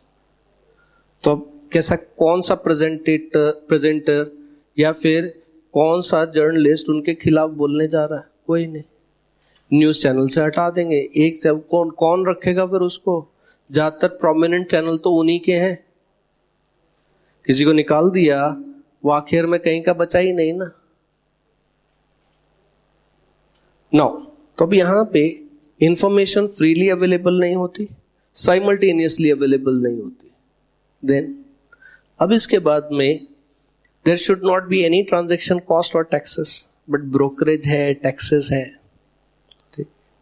Then market should move quickly to the information, but जरूरी नहीं है कि हमेशा ऐसा हो ही। कुछ cases में होता, कुछ केसेस में नहीं भी होता। लोग, मुंबई में जब फ्लड आया था, लोग मर रहे थे, करीब 700-800 लोग, तो जो ऑफिशियल डेटा उतने लोग मरे। unofficial data says it is in thousands, those people who died.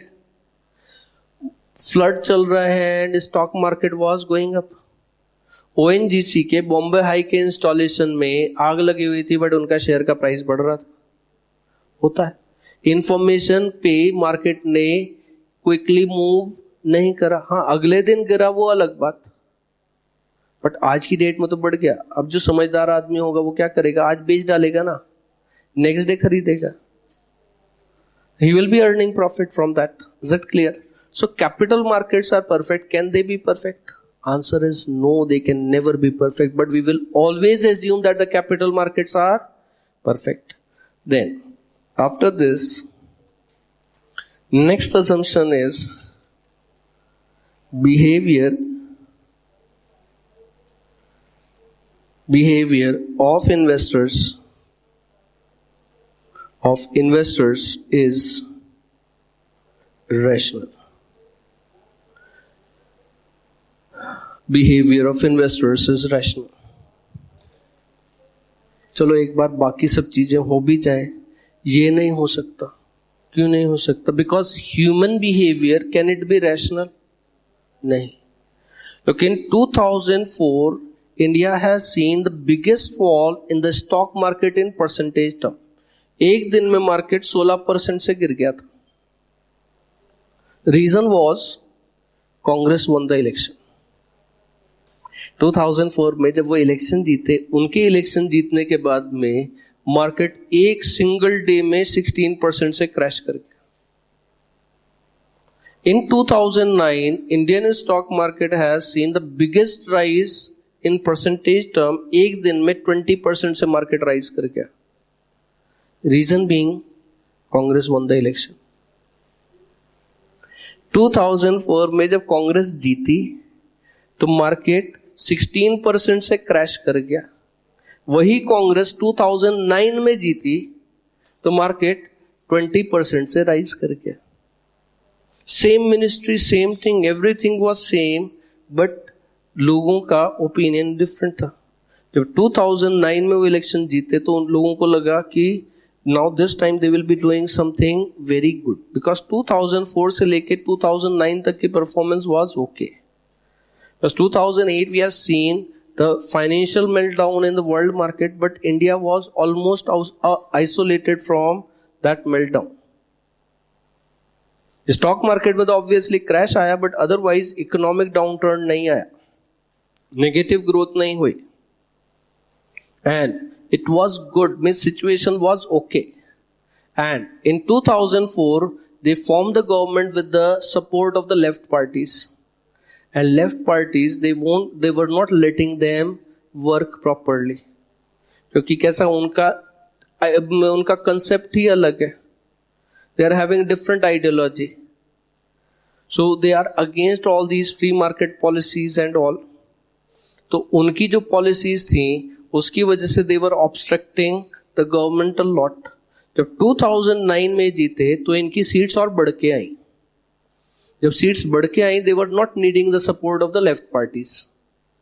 So the public think और stock market thought कि अब जो गवर्नमेंट आई है it will do something extraordinary thing, and in a single day the market has gone up by 20%.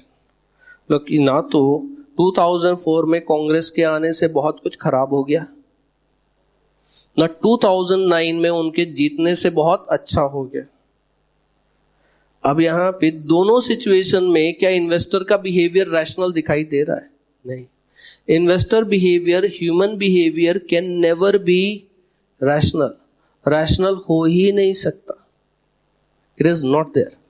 Normal course में rational behaviour के हिसाब से तो क्या हुआ कि अगर मार्केट में प्राइसेस कम होते तो और खरीदना चाहिए, बट इन्वेस्टर ऐसा करता नहीं. जब प्राइसेस गिरते तो और लोग बेचना शुरू कर देते हैं कि और गिरेगा, बट एक्चुअल में it is a good time to purchase.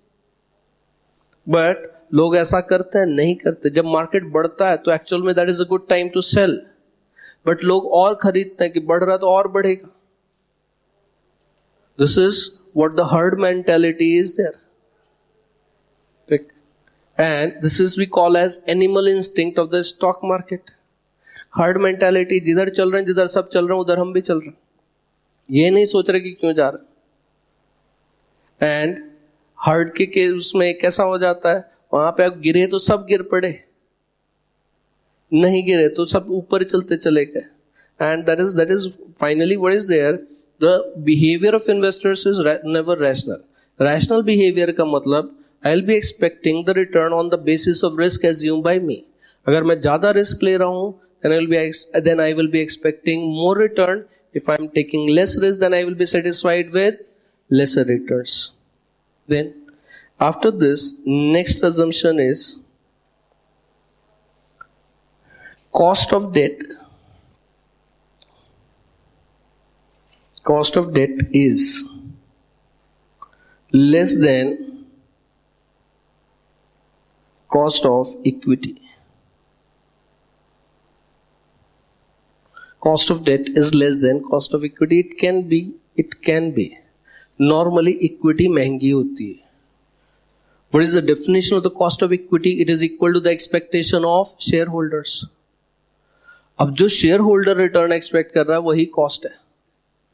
And equity share holder सबसे ज्यादा रिस्क लेता है, तो इक्विटी सबसे महंगी होती है। तो हमने भी कल भी डिस्कस किया था। तो cost of equity is highest. जब इक्विटी शेयर के रूट थ्रू तुम पैसा ले रही है अगर कंपनी, भले ही उनकी रिस्क सबसे कम हो बट कॉस्ट सबसे ज्यादा होती है। जब किसी कंपनी के शेयर में इन्वेस्ट कर रहे हो, क्या तुम्हारे को 8% 10% रिटर्न चाहिए? नहीं। लोग तो ये सोचते हैं आज पैसा लगाया डबल हो जाए 1 साल में। नहीं, कुछ लोग तो यही सोचते हैं कि 1 हफ्ते में ही डबल हो जाए।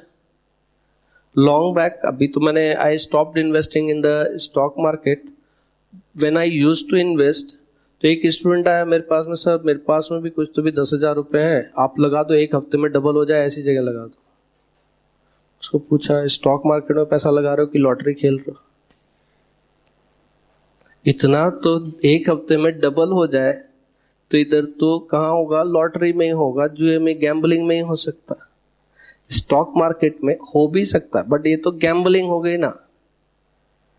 इन्वेस्टमेंट किसी कंपनी की वैल्यू 1 हफ्ते में डबल हो जाएगी क्या? नहीं हो जाएगी। इसका मतलब शेयर की भी वैल्यू कंसेप्चुअली तो डबल नहीं होनी चाहिए ना। हाँ, रीजनेबल रिटर्न 15-20% तो इतना तो एक्सपेक्ट करते ही है ना। नहीं तो 10% 9% तो बैंक में एफडी में भी मिल रहा है ना। Why I am investing in the stock market? For getting higher return. If I am investing in the shares of the company, I am expecting more return than what others are expecting. So the cost of equity is more than the cost of debt. This assumption holds. Is it clear? Now, for these theories, we need to remember or know some formulas also. हमारे को कुछ formulas की जरूरत पड़ेगी।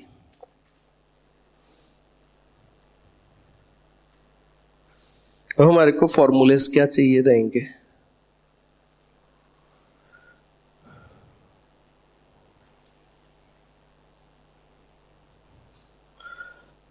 जो हमारे को फॉर्मूले चाहिए for all these series, first formula is value of firm. First formula is value of firm, and value of firm V is equal to E plus D. Value of firm V is equal to E plus D. What is E? E is the market value of equity, where E is market value of equity, and what is D? Is market value of debt. Market value of debt.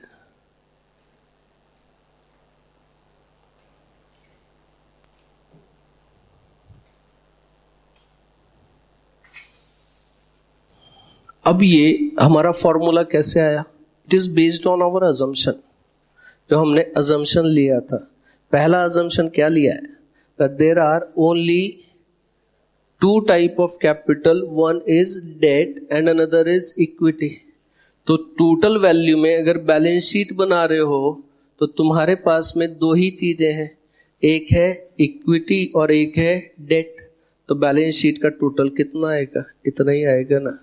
So the value of firm will be equal to the value of equity plus value of debt. Then अब इसके बाद में वापस से second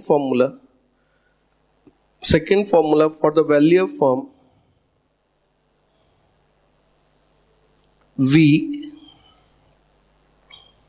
value of firm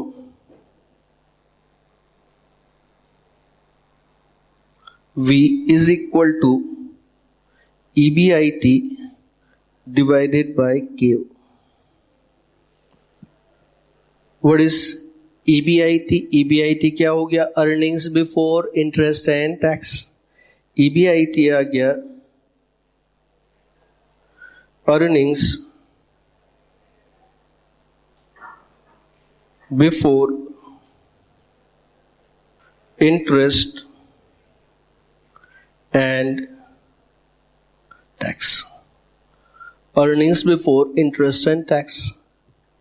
And KO is average or overall cost of capital. Average or overall cost of capital.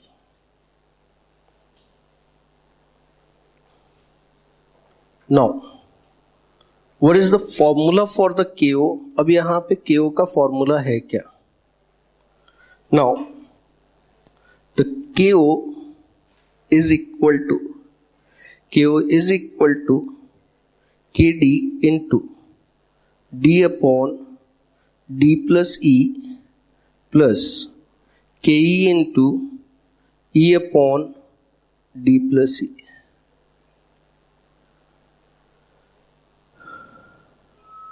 What is the value of the KO? Average cost of capital. This is equal to KD into D upon D plus E plus KE into E upon D plus E. Now what is KD? KD is the cost of debt. KD क्या है?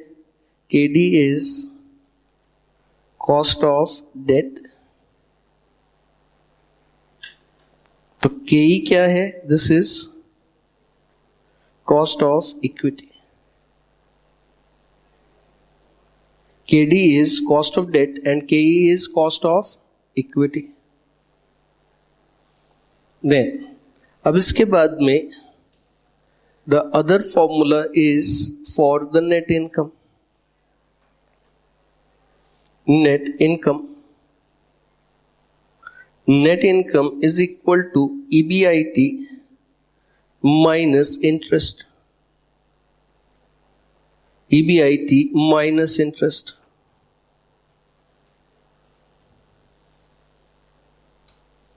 अब ये formula हमारे पास कैसे आ रहा है? Once you prepare the profitability statement, अगर हम यहाँ पे profitability statement बनाए तो profitability statement कैसे बनता है? Sales minus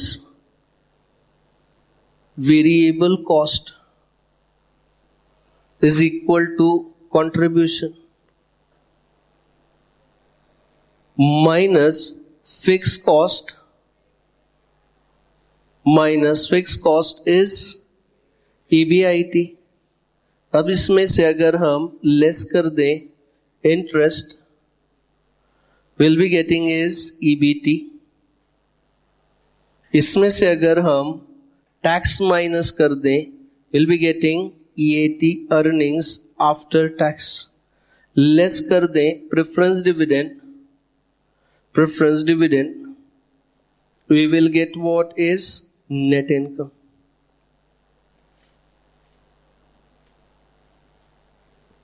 This is net income.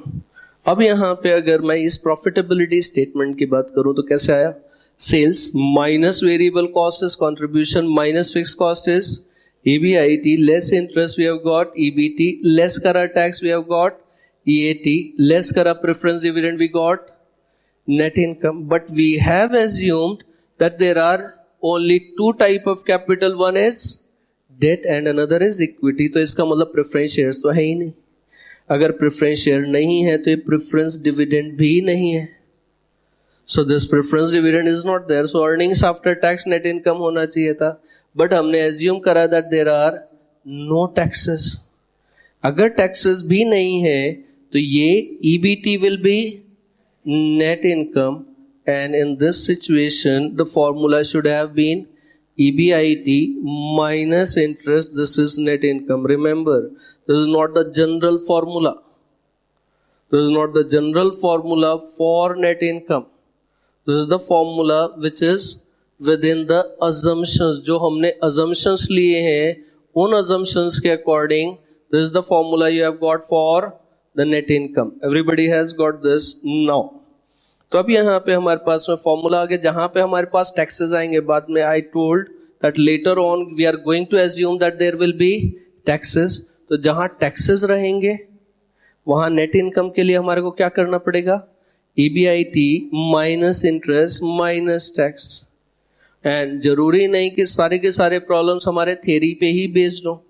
कुछ जनरल प्रॉब्लम्स भी आएंगे for the capital structure, and for those general problems of the capital structure हो सकता है वहां प्रेफरेंस शेयर्स भी हो. Not based on these 4 theories जो हमने अभी डिस्कस करने वाले हैं. ठीक है. देन तो यहाँ पे ये जनरल फॉर्मूला नहीं है. नेट इनकम आता है ऐसे है, बट जो हमने अजम्पशन लिए हुए हैं उसके अकॉर्डिंग नेट इनकम क्या हो जाएगा? That will be EBIT minus interest. Hope this is clear. Everybody got this. Then अब इसके बाद what to be done next is, अब जो हमारे पास नेक्स्ट फॉर्मूला है, right, next formula it is value of equity in bracket write E, value of equity, this is E, it is net income divided by KE. Net income divided by KE, that is the value of equity we have got. Look, actual में जब हम value of equity की बात करते हैं तो value of equity कहाँ से आएगी? जो मेरे को डिविडेंड मिल रहा है अगर मैं उसी को कैपिटलाइज कर दूं तो मेरा वैल्यू आ जाएगा ना. जो मेरे को डिविडेंड मिलने वाला है उसी को अगर मैं एक्यूमुलेट कर दूं या फिर जिसको हम बोलते हैं कैपिटलाइज कर दूं तो मेरे को वैल्यू ऑफ इक्विटी मिल जाएगी. हमने अजम्पशन लिया है that all the net income will be distributed as dividend. तो टोटल डिविडेंड कितना होना है? This is equal to net income. उसको अगर मैं कॉस्ट ऑफ इक्विटी से कैपिटलाइज कर दूं तो मेरे पास क्या आ जाएगा? I will be getting the value of equity. Then similarly we got next formula, this is value of debt. Value of debt, this is D is equal to interest divided by KD. This is interest divided by KD. This is value of debt. ठीक. हम interest कैसे निकालते हैं? Debt into rate of interest. उससे हमारे पास interest का amount आता है. अगर 1 लाख रुपीज का लोन है, 10% का रेट ऑफ इंटरेस्ट है, तो कॉस्ट ऑफ डेट कितना हो गया? 10% हो गया ना. कितनी कॉस्ट आ रही है तुम्हारी? 10% की कॉस्ट आ रही है. 1 लाख रुपए का लोन है, 10% का रेट ऑफ इंटरेस्ट, तो कितना इंटरेस्ट अमाउंट आया? 10,000. 10,000 डिवाइडेड बाय 10% कर दो, कितना आया? 1 लाख आया. अगर मेरे को इंटरेस्ट मालूम है कितना है? 10,000. रेट ऑफ इंटरेस्ट मालूम है 10% है, तो मेरा वैल्यू ऑफ डेट कितना है? 1 लाख रुपीज. यही formula interest divided by KD. Is this point clear? So ये हमारे पास में कितने अजम्पशंस हो गए? हमारे पास अजम्पशंस हो गए 8 एंड फॉर्मूलेज हो गए कितने? 6. एक बार फास्ट रिकैप करते हैं. अजम्पशंस क्या है हमारे पास में? assumptions, ये common assumptions which are applicable to all the theories. First assumption is that there are only two type of capital. One is debt and another is equity. Then second assumption is firm is having fixed investment policy, means total capital employed is constant even though we can change capital structure. Third assumption is that firm is having positive net income. All the net income is distributed as dividend. Then no taxes. Capital markets are perfect. Behavior of investors is rational and cost of debt is less than cost of equity. अब इसके बाद में हमारे पास में formulas हैं. कितने फॉर्मूले हैं? 6 formulas. First formula value of firm. क्या है? E plus D, that is value of equity plus value of debt. Second formula is value of firm V is equal to EBIT divided by KO. EBIT is earnings before interest and tax, and KO is average or overall cost of capital. Then KO is what? KO is equal to KD into D upon D plus E plus KE into E upon D plus E. Then इसके बाद में net income is EBIT minus interest. Then value of equity is net income divided by KE. Then value of debt is interest divided by KD. Is it clear? Everybody has got this. तो ये हमारे पास में formulas आ गए. इसके basis पे theories will be starting from tomorrow. Thank you very much.